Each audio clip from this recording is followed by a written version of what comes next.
આહા, લીંબુ શરબત. ના, પણ મારે લીંબુ શરબત પીવું છે. પણ મારે નથી બનાવવું. પણ મારે પીવું છે. તમે 2 મિનિટ વેઇટ કરો, તમને લીંબુ શરબત કરતાં વધારે મજા આવી જાય તેવું કંઈક બનાવું છું. એક લીંબુ નીચોવ્યું, એની અંદર પાણી ઉમેર્યું. એક મિનિટ. પાણી ઠંડુ છે?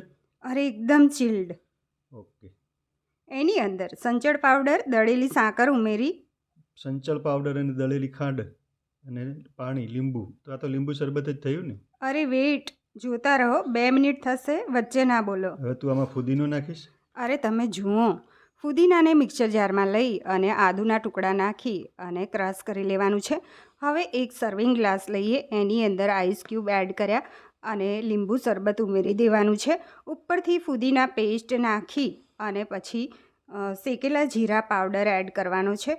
તો એકદમ ચિલ્ડ, મજા પડી જાય એવું ઉનાળાની ગરમીમાં લીંબુ ફુદીના શરબત તૈયાર થઈ ગયું છે. ફ્રેન્ડ્સ, પસંદ આવ્યું હોય તો લાઇક, શેર, સબસ્ક્રાઈબ ના. કોમેન્ટ.